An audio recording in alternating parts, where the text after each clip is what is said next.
Hello and welcome. Good evening and welcome from the University of Michigan Center for Disability Health and Wellness. We are delighted that you can join us today. My name is Michelle Meade and I will serve as moderator for this event tonight. I am a middle-aged white female with short brown hair and freckles, wearing glasses and a green shirt with a Christmas tree on it. This event was made possible by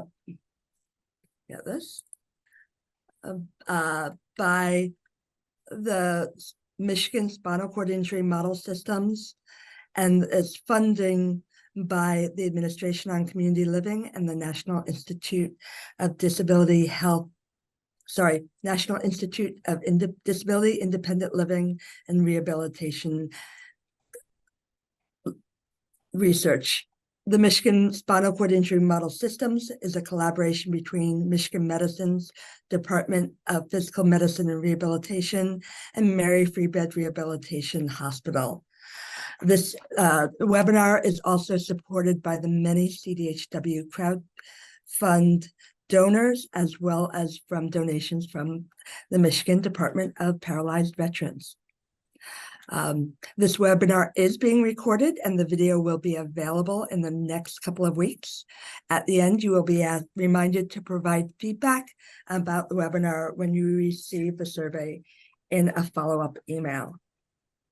Today's webinar is entitled Spinal Cord Injury and Holiday Wellness, Tips for Peaceful Holiday Season. During this live presentation, please excuse unexpected moments. We do welcome your questions. You will have a Q&A box at the bottom of your Zoom window if you're joining us with that, or you can type it in the chat. Our communication specialist, Sarah Turner, will be monitoring that and may jump into the webinar at various points to let us know. Please also put in comments or chat if there are technical issues, and we will do our best to answer them.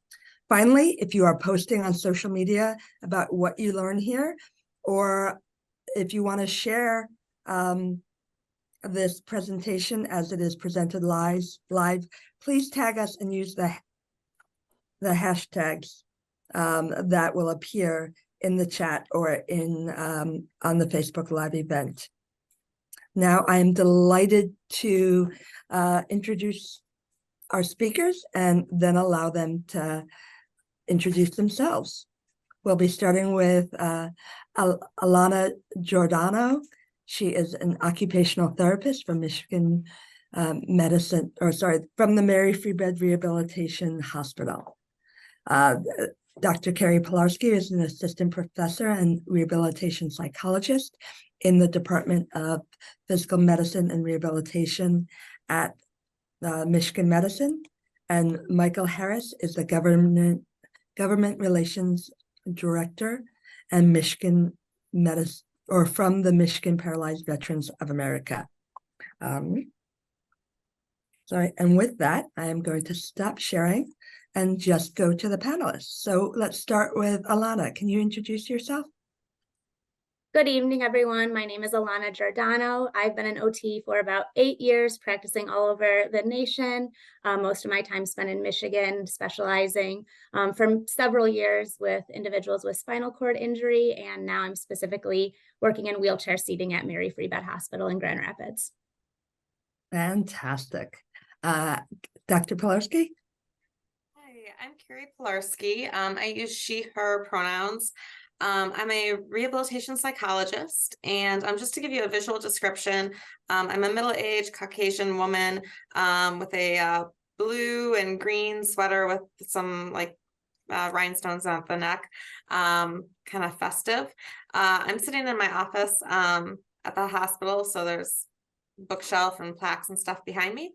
What you don't see just from this from the portion of the screen that you're looking at right now is that I'm seated on a motorized scooter. So I not only am a rehabilitation psychologist, but I also have my own physical disability and identify with a physical disability, spinal muscular atrophy, so a neuromuscular disorder. So that's just part of my identity.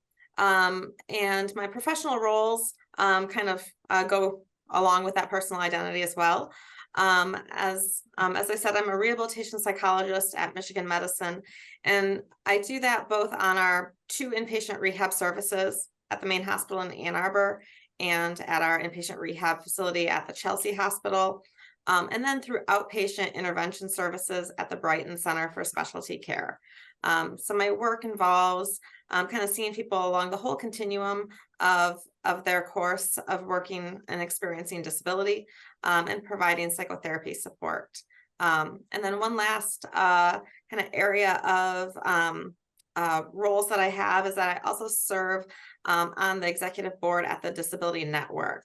And so the one I'm with is the one for Washtenaw, Monroe, Livingston counties. But disability networks or centers for independent living cover every county in Michigan.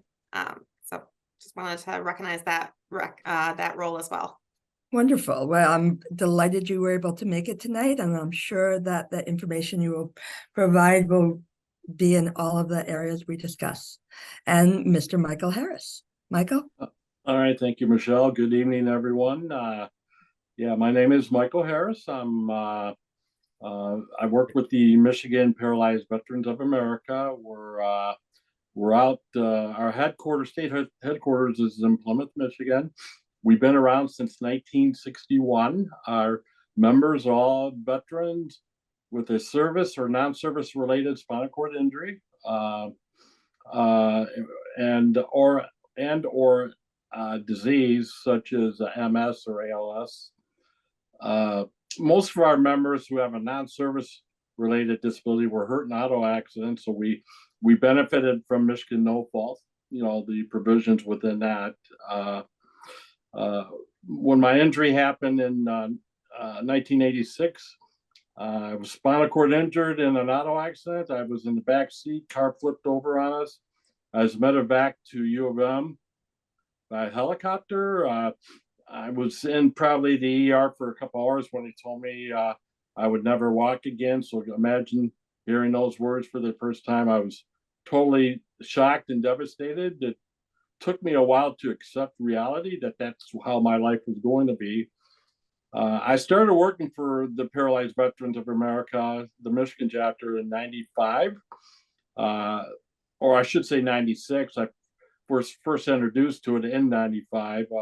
In 96, I was the government relations director. And, even though MPVA, really our main focus is ensuring our members get the benefits they're entitled through service to their country through the VA system and the necessary support from the government. Our big issue, or our big issues over the years is, or program, I should say, has been advocacy. We had put that in the forefront because of our fact that our members are in wheelchairs and dependent on use of a wheelchair for mobility. We want to ensure that the communities that they reside in, that they don't have to encounter architectural barriers, so they can live independently in those communities. Two of the issues that stand out for us over the years, and we've been involved in numerous issues, were lawsuits we filed in federal court against City of Detroit and Ann Arbor over curb cuts. Curb cuts are what allows someone in a wheelchair to freely cross the street without a curb. And unfortunately, those communities were not installing them correctly. We took them to federal court and we were successful in the lawsuit. And the other one was against the University of Michigan. We sued them in 2006 because their football stadium renovation wasn't in compliance with federal and state accessibility guidelines for wheelchair users. And it turned out we hired Richard Bernstein, who's now on the a Supreme Court justice for the state of Michigan, and also that the Department of Justice intervened on our behalf. And we not only were we successful in resolving the complaint, but at the time they were going to put in 7 wheelchair seats when they renovated. We ended up getting 350 seats out of that lawsuit.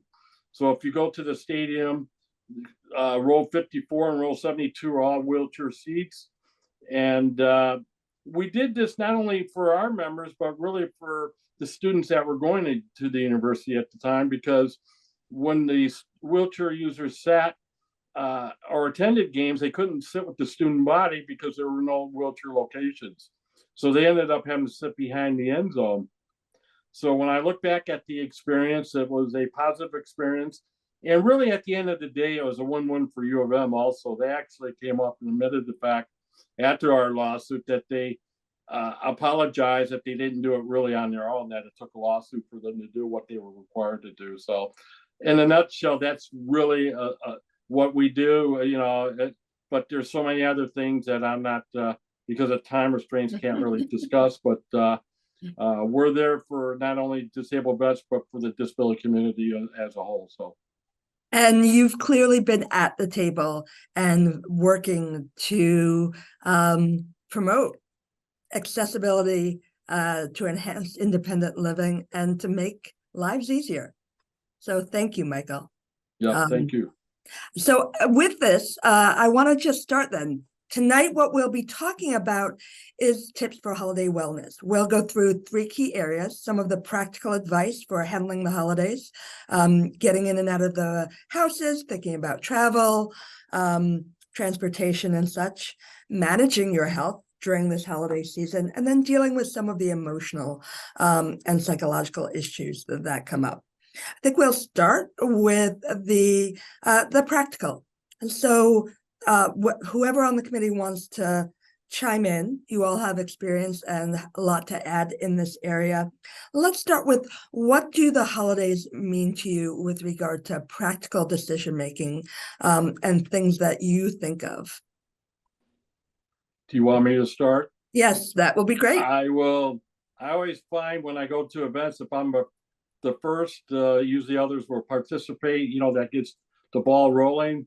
So, but I've basically, you know, for the holidays, you know, when you're in a wheelchair, homes are not accessible, you know, your friends or your family members. And so it was really frustrating for me to, you know, celebrate the holidays in a home that wasn't accessible. You know, I couldn't get into the home because it had steps, or I couldn't get into the bathroom. And so it got to the point that when I built my condominium and I made it completely accessible in '99, I started to host the holiday events at my place. And I just felt not only was it easier for me, but, you know, it was easier also, you know, for the family members to come and celebrate with me, knowing that I didn't have any issues to worry about while I was at their residence. You know, we, you know, the interesting thing, you know, when you bring up the holidays, it reminds you of those who are no longer with us.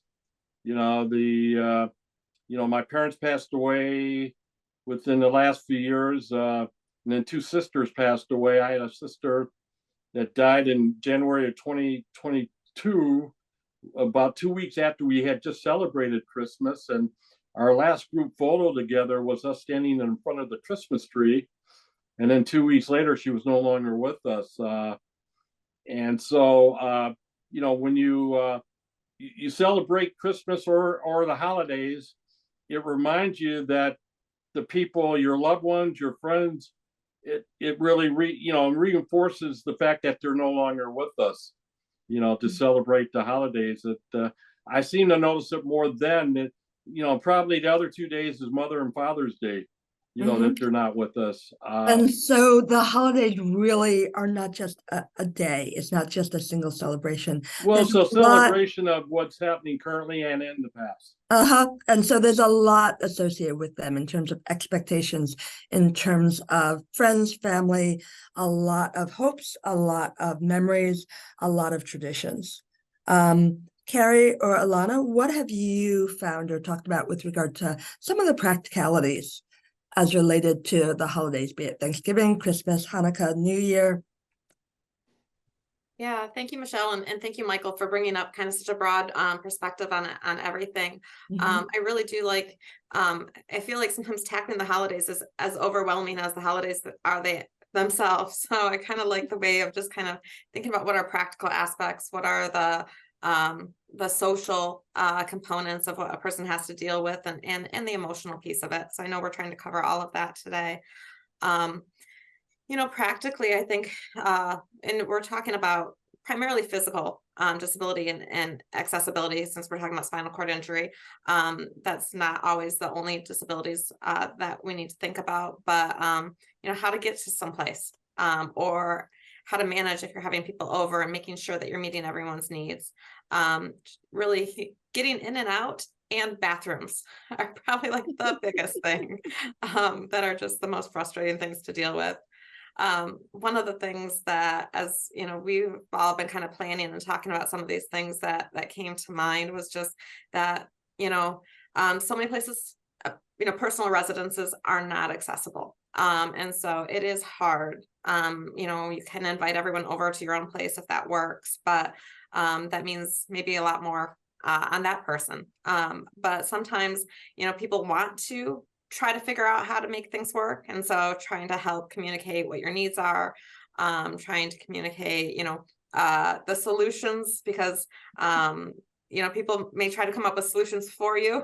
And sometimes one of those things that I like to mention is that, especially for myself, sometimes people will just offer to pick me up or help me. And that is maybe not the best thing. For some people, they might be okay with it, but just practically thinking about people's solutions to physically help you have to be figure out if you're comfortable with it, or communicate what works for you. So from the perspective of someone with a spinal cord injury, the need to identify what your needs are and advocate for yourself, sometimes educating other people, and then from the other side, asking, how can I make this accessible? What makes sense, and not making decisions for people, either saying not inviting them because of accessibility issues, or trying to come up with or think that you have all the solutions yourself. Okay. Alanna, as an occupational therapist, what are some of the things that might be possible either for a host or for someone with a spinal cord injury, either in their own home or someone else's? Yeah, absolutely. And I love that Michael and Carrie both touched on the physical and psychosocial aspects of what it can look like to have a physical disability. I know there's a lot of added pressure, and Michael, maybe you can speak upon this, but when you take upon hosting at your own expense, that comes with a lot of added pressures in itself. And I always tell, my clients and my patients, and advocate for yourself, and open communication is really key. So even us without disabilities, sometimes people don't know what we need. We have to express that to them. So open communication, relying on, your loved ones and your social supports to help plan. Planning ahead is the way to go. And Michael, you might be able to speak upon this more, but if you are going to a loved one's house, do we have a portable ramp? Do we have all our supplies packed in our bags? Are we able to identify if an event happens, who's going to help me with this if I need help? So all those situations, just planning ahead the same way, we would for any event, but maybe with a little extra care. And I know that time does help. And as we live with disabilities, things get easier and easier. And don't be ashamed if things go wrong and we need to, fix it the next time, because that is bound to happen, and that's absolutely okay. Okay. Michael, thoughts about some of those? Yeah, no, what you mentioned something about portable ramp. I actually went out and bought a portable ramp for that reason. I find, as people are getting older, it's more difficult for them to get me up the steps, maybe, and so I actually broke down and bought a portable ramp. A lot of times when I'm at a place, they'll take the bathroom door off just so I have wider space to enter. So, every situation you encounter is unique and presents its, challenges. Mm-hmm. But there are ways to make it work if you're really committed to it. But at the end of the day, I just found that, it was taken away from my experience of enjoying the holiday and the visit with friends. That's why we started having it at my place eventually, where it was just much easier on everyone involved. And what I try and do, I will cook the main course usually, but everyone that comes will bring a dish along with them. And instead of buying gifts, what I've done over the years is I make extra food because people love the leftovers during the holiday times, and I give them that as my gift. So there's ways to make it work, and everyone has their own way of making that happen. Mm-hmm. And it's a you learn through experience, what works and what doesn't work. I love that idea of really being very aware that, having people over has a financial cost to it. And so the trade-off can be, okay, maybe I don't give all these people gifts, or that I really invite them into the planning or with that process.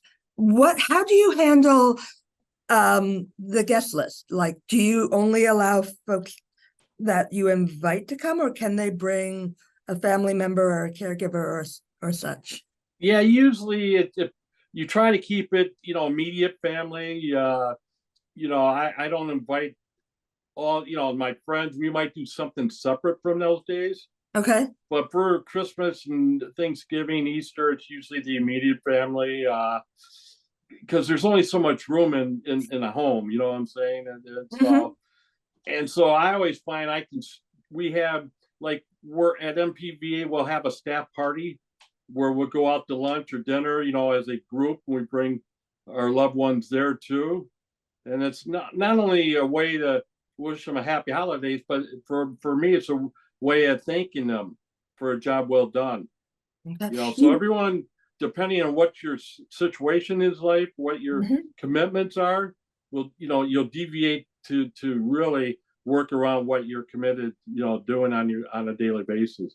You brought up this issue of like work parties or external get-togethers. I know, what are some of the thoughts about going to a public event, a restaurant, a facility, and what should you be prepared for? I would imagine there's some of them having the ramps available, but what else should we think about, or what should planners of these events consider? Well, basically what we do, because our members are all in wheelchairs, whenever we hold an event, depending if it's for the membership or if it's with the board or the staff, we will not take the word of the business anymore. We have learned that their definition of accessibility and ours are completely different. And so we physically will go out and inspect the property. Okay, so doing a walkthrough or a roll through yourself. Yeah. Oh, yeah. Okay. And the benefit of doing that is you can educate the business owner too of what to look for. Because I always tell them that if they can accommodate our members' needs, they can usually accommodate any group's needs, So it's a win-win, not only for us to do that, but for the business involved. Okay. Alanna, Carrie, anything else with the idea of finding a place for a party or to host an event? I love what Michael said. I always recommend test runs. I do this with clients myself. That's the best way to advocate for yourself and others. And it also makes you feel more comfortable prior to the event that you're going to. Yeah, because we have found, especially for hosting an event that's like a fundraiser, the worst embarrassment can be that if you host the event and it's not accessible, it says a lot about your organization. Carrie, any thoughts? Yeah, I was just gonna reiterate, calling ahead just to let them know also, so that they can do anything that they need to do.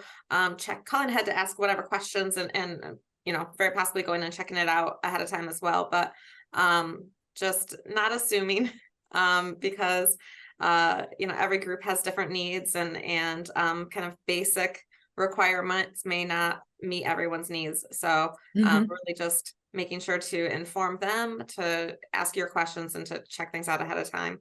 And so thinking about not about just about the front door or about bathrooms, but also parking, temperature, maybe. What are the factors in the environment you may want to make sure? Well, sometimes they for parking, they have to designate parking that's meant for everyone and put cones there. The cone would usually be the access aisle. So we take up 2 parking spots, for the van. So we think out of the box, we help them do that when we're, when you're involved with them. And so there's a lot of advantages to going out there and working with them. Right. If you're able to do that, that sounds fantastic. Yeah. How about travel? Sometimes you can't help but travel, or you want to visit family in different spots. What are some of the key travel issues, Carrie? Yeah, so I was actually ready to bring this one up because I heard today that this year from the airlines has been a record travel coming up in terms of airline travel for Thanksgiving.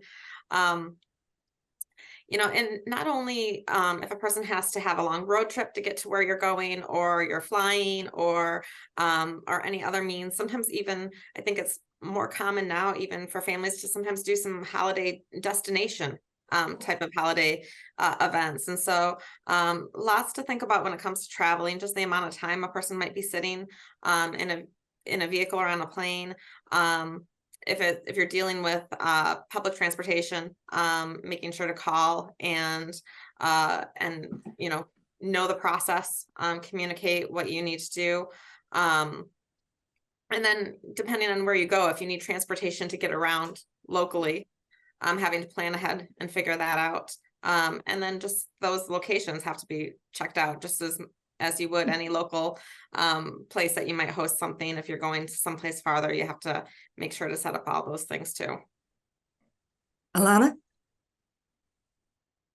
Yeah, are there any specific questions as far as travel goes? Because we could get into planes. I guess what would be your top tips if you had a client who had to? Yeah, I know a lot of people have questions as far as flying with a wheelchair. And I always advocate for my patients to look ahead. Websites are extremely, extremely useful, especially nowadays, as far as the accessibility and in the process, because a lot of times the process itself can be overwhelming, whether it's flying or just public transportation, whether it be bus or whatnot, can be very overwhelming. So just making sure to do your research and ask others that might have been through that. And there are a lot of helpful resources out there. So not to be overwhelmed by the system, but yeah, I could go on and on about this. How important is it to know and be able to advocate for your rights, especially with airlines or the public transportation? Yeah, absolutely. I know a lot of these policies are in place, and sometimes, the people working behind the scenes might not know well enough. I mean, the policies are there, but a lot of times we do have to advocate for ourselves. And I always just tell people, read what's out there, gather as much information as you can, and where there's a will, there's a way. These things are in place for a reason. There's so many different methods for accessibility now that truly anything is possible when it comes to travel. Yeah. Any other thoughts, Carrie or Michael, about that? Yeah, basically travel, you bring up an interesting issue for me. I was discharged in '86, believe it or not, New Year's Eve. And the first time I flew out was in the summer of '87. And I had been fine up to that, being outside the hospital environment and living in the community. But the first time I was ever in an airport by myself, because people would drop me off, it's a completely different world. And I was so intimidated by the experience that it was an eye opener for me. But what happened is I didn't know the process, what to do. It was like learning how to ride a bike all over again as a little kid. Mm-hmm. But I was able to get through it. But the important thing I would tell people, I served on the Delta Airline Disability Advisory Board for about 15 years.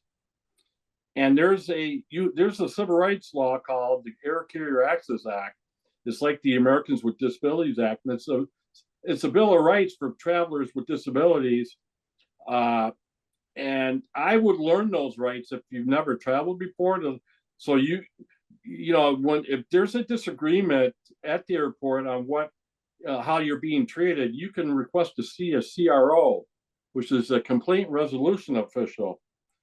Every airline has it, and they're in every corridor throughout the airport, and so they will come and hear the issue and then decide if who's right, the airline or the person making the complaint, and rule right there.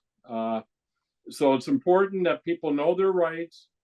I always advise people to get to the airport about 3 hours before your flight takes off, so you can educate the person at the counter, who's the gate agent, what your needs are. If you need an aisle chair, I tell them I usually want to not, because we're the first to board.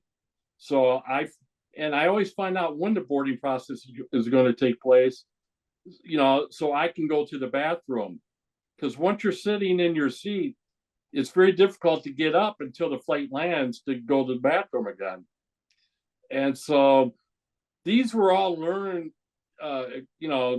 from experiences that the more you fly, you analyze it, and you find out what works and what doesn't work. And then I would advise people to talk with people who have flown before. I was going to say, what really is becoming evident is just the wealth of knowledge and the importance of connecting with other folks living with spinal cord injury and learning from them, not having to reinvent the wheel yourself each time.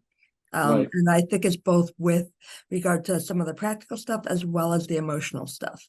And so one of the things I was wondering about, and it kind of begins to cross into the managing your health area, is what about caregiving during the holiday? If you have paid caregivers, how hard is it to find someone? What do you have to do to engage them? Do you give them more money during the holidays? Do you give them presents? How do you travel with them? Or please tell me your thoughts and practical strategies. Do you want me to start that? I'll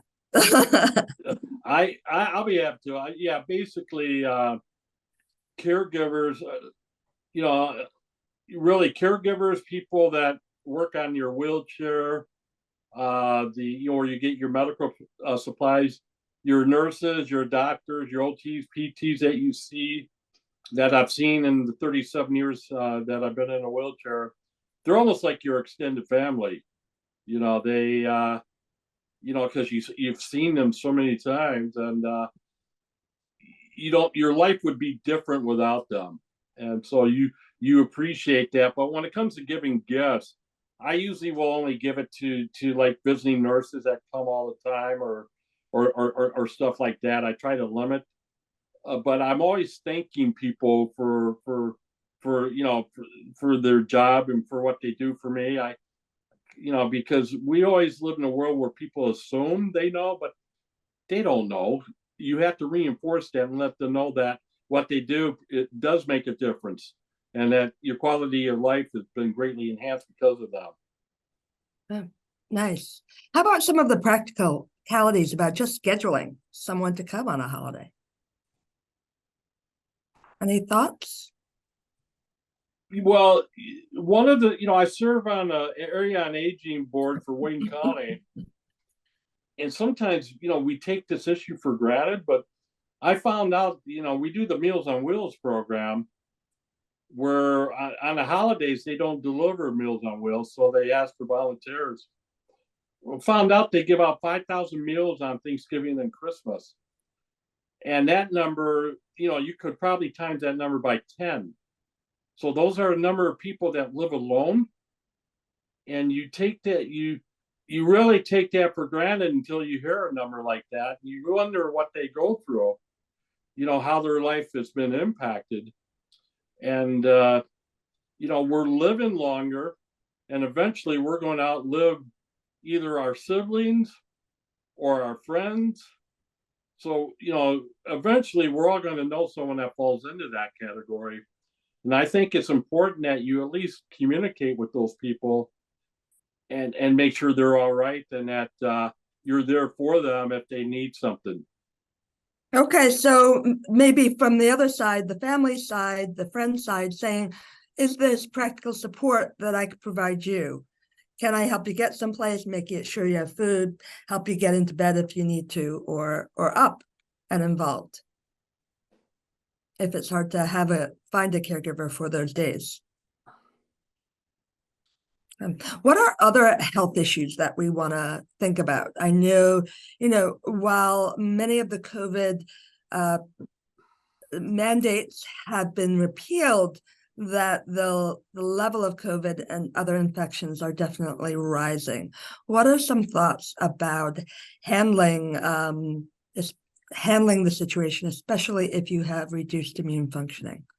We just hosted a Veterans Day party for our members, and we asked that question, were we going to enforce a mask policy? And what we decided to do was to let people know that if they have a need for a mask, they should bring it, but we weren't going to make it mandatory that everyone had to wear a mask. We're hopeful that people have gotten all their shots.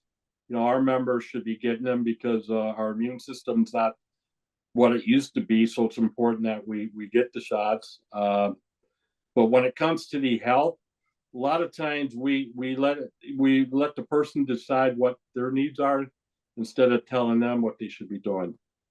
Okay, Carrie, other thoughts? Yeah, I was going to say kind of similar things. I mean, first of all, you do the things that you can do to take care of yourself. So if, make sure that you have all the protection you can, vaccinations and just all the general well-being that you can do, and feel comfortable wearing a mask if you need to protect yourself. And, at that point in time, if there's too many people and, people are coming from different locations and you're not comfortable, wear a mask if you want to. I think people, are having to voluntarily choose to do so if they want to. Depending on where you are, if you're hosting yourself, you can then certainly maybe ask people more about, trying to be cautious around you if they have any symptoms. Or possibly to test before coming. Possibly test. So if you're the one inviting people, you can kind of set those expectations yourself. And even things like making sure to have air purifier or better ventilation and circulation where you're at. Those would all be, some protective measures you could take. Nice. Alanna? Yeah, I was just going to second that. I think one of the positives we can see, especially after COVID, is that I think everybody's a little bit more accepting on setting those physical boundaries or those health boundaries for ourselves. So, yeah, there's nothing wrong with that. How about managing your health? I mean, some of the practicalities, especially bowel and bladder, when you go to someone's house, when you have a lot of people over, when you're trying a lot of different foods, what are some of or traveling, what are some of the key things you want to think about? Well, for me, when I go to someone's home, those are major focuses of the visit, is bowel and bladder. I have a routine where I go in the evenings. So sometimes that will mean for me that I'll have to leave the event earlier than others, just so I can fit the time schedule that's required. And so, yeah, your daily routine plays a critical role in how, when you go somewhere, when you get there and when you have to leave, unfortunately, especially if they have no bathroom that you can get into. And most people understand that going into it, the people you're seeing. And so they don't take it personally. Right. Thank you. Alanna, what are some things you want to be thinking of, whether supplies or environments or such? Yeah, and this is going to look very unique to everybody's situation as far as when they perform their bowel programs, when, they have to self-catheterize if they do that. But yeah, like Michael said, being comfortable going to the places you're going, and, if you have a good support system and friends and family around you that understand your needs, and your habits and routines might be a little bit different than others, and that's okay. But absolutely I always say plan ahead, make sure you have your supplies if you need them, make sure you have somebody that can assist if needed. And don't be afraid to leave somewhere early or show up late if you need to manage those things on your own schedule. It's like I said, it's going to look a little bit different for every person. Carrie, anything additional? I was just going to say, as hard as it is during the holidays, I think a person has to think about what they're eating and drinking, because I mean, it's so tempting to totally go off track and off course with intake. And so that just makes both of those things, the bowel programs and the bladder management, even more challenging. And so I know that's really hard to have to do that when we're surrounded by so much that we can eat and drink at those times, but that can be really important. So talking about eating and drinking and going a little bit also sometimes into the emotional, how about inviting in alcohol? I mean, a lot of part of holidays, and especially New Year's, is about the holiday toast, or is about, loosening up, or alcohol as a social component, or alcohol as a potential coping mechanism. Can you talk a little bit? Yeah, I mean, I'll just continue and just say, I think, sometimes recognizing if kind of ahead of time what your limits are, what is okay for you, kind of what your reason or your purpose is, because yes, it's, very easily can go from a social thing to something that's more of a coping, an unhealthy coping mechanism. So really thinking ahead of time of what drinking looks like for you, what do you want it to look like, and kind of what you're okay with and what's good for you. When we don't make those decisions ahead of time, alcohol tends to make those decisions for you once it gets to that point. So I think planning ahead of time of what you are willing or what's okay for you to do. Also, just I think it's feeling comfortable if alcohol isn't something that you want, or you want it to be pretty limited, non-alcoholic drinks are available, or just being comfortable, letting other people know that you're not having something is perfectly fine. Right. Yeah, I have found over the years that you learn how your body tolerates certain foods, alcohol, and so on. For example, when if I do fly, I don't eat the day I fly. I will not eat food until I arrive at my destination. Alcohol, if I'm flying again, I'm coming back from Cancun, I shut it down 2 days before I leave, just to cleanse the body so it can try to get back to the way it was before you went on the trip. And so every situation you have to analyze what works and what doesn't work. If you're at someone's home or if you're traveling about, and you really have to try and stay disciplined. Once you deviate from that, you can have unexpected accidents, that you not trying to prevent.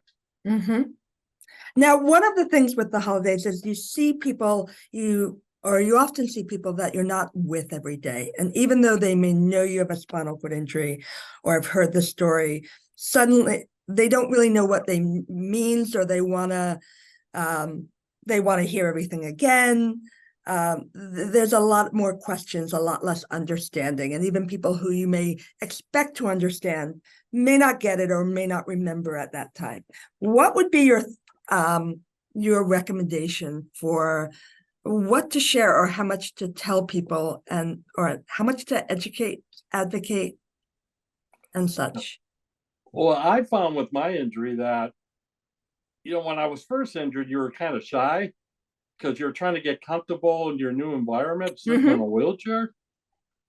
I found the longer I was in the chair and the more I was out in public, I started feeling more comfortable about my surroundings. Okay.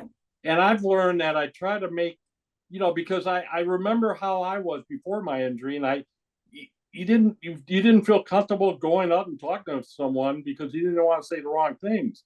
You were sensitive to the situation and you wanted to be polite. So I try to make people feel comfortable around me.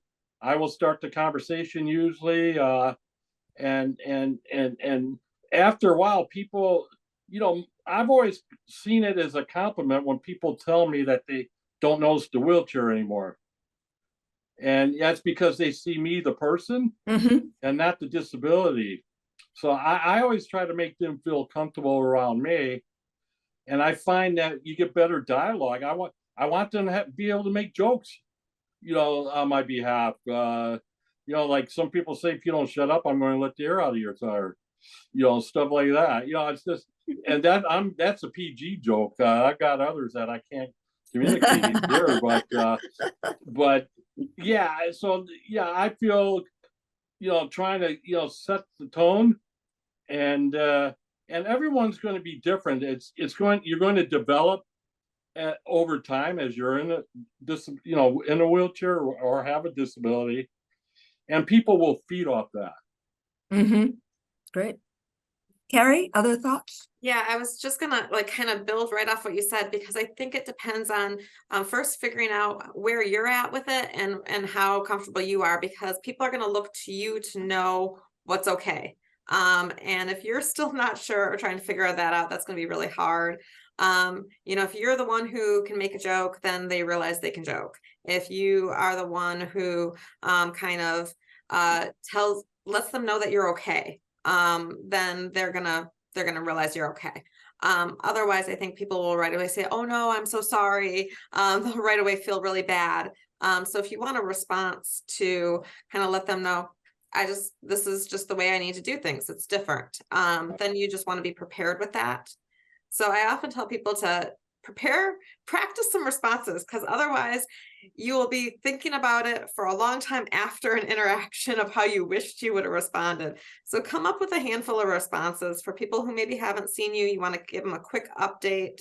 You want to answer a few questions, what you're comfortable letting them know. Right. And then also, if you're uncomfortable with it, you know, have a way of being able to say, oh, that's kind of personal, or I'd rather talk about something different, or, you know, let's not talk about me so much, and just kind of be able to turn that conversation around, because you're in control of what you're willing to share and what you want to say. And then be prepared for kids, because and how to respond to kids, and because you know, I think you got to think about the level of anyone who's commenting or talking to you. And when it comes to kids, just think about their kind of their level of wanting to know, and kind of giving them information at the level that makes sense for them. So kids are kind of I think the most fun to get to talk to and explain. But it's kind of nice to think about how to explain it to them in a way that makes sense to them. Yeah. No, it's Alanna? funny you bring that up, because kids will ask anything, while the parents will say, no, don't ask that, you know, type thing. And I enjoy it with the kids more, being around the kids, than I do the adults. Yep. Alanna, any other thoughts about managing people? I really like what you said, Michael, about you stop, even though you've been injured for many years, you stop and think about what it was like prior to having a spinal cord injury.